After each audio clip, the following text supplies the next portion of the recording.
Emily Walsh never liked the night, but it was the only shift no one wanted. She needed the silence.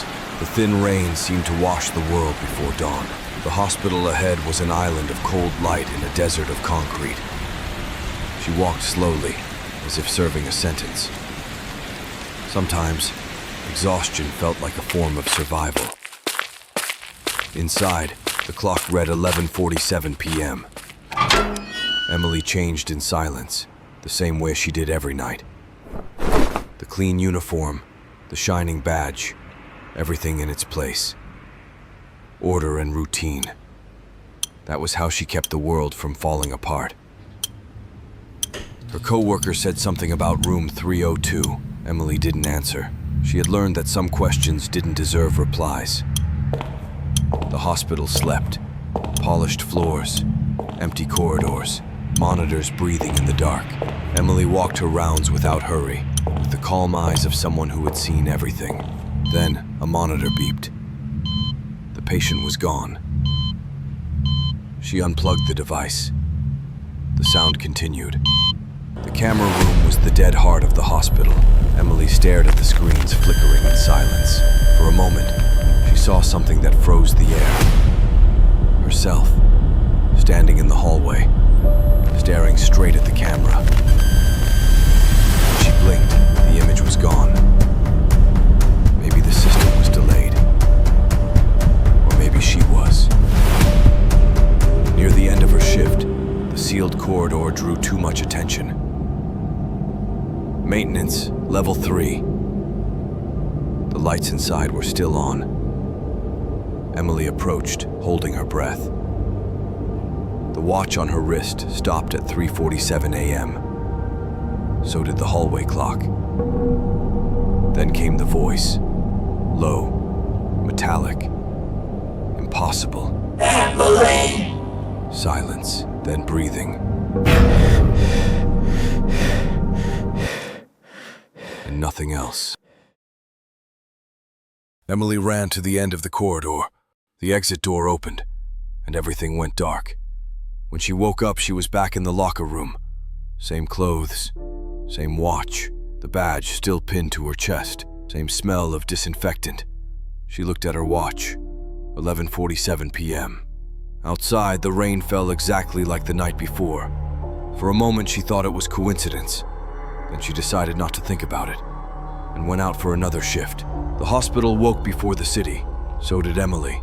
The sound of monitors was the only thing that still resembled a human heartbeat. An old file flickered on the screen. She typed reports and the system froze in silence as if the machine was tired too.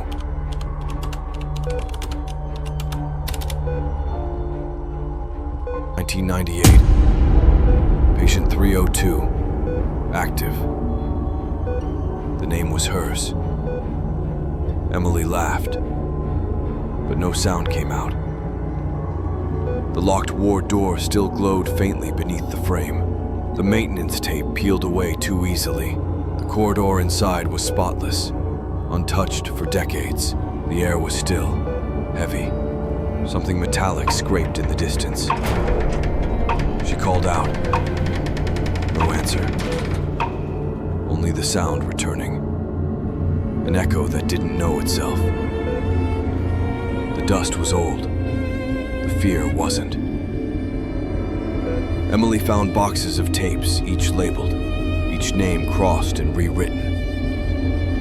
She played one. The image trembled. A woman sat on a hospital bed, wires attached to her head. It was her face, her voice. "If you wake up, turn off the lights first." The tape jammed. The silence didn't. Hours passed without record. The hospital seemed to forget the day. Rita never came back, only her badge lying on the floor. Emily picked it up and froze.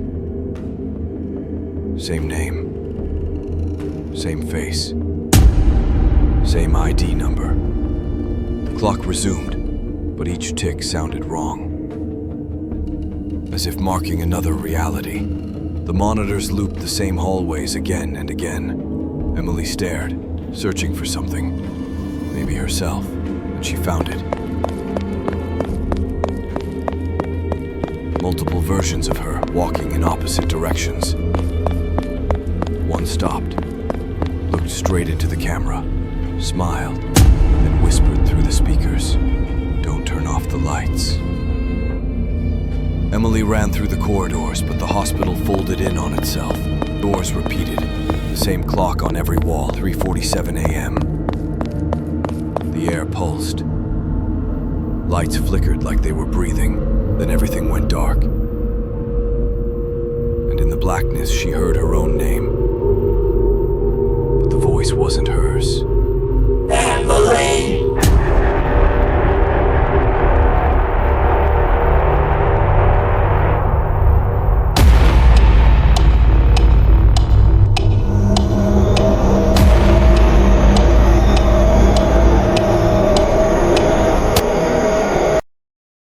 The blackout lasted what felt like a lifetime.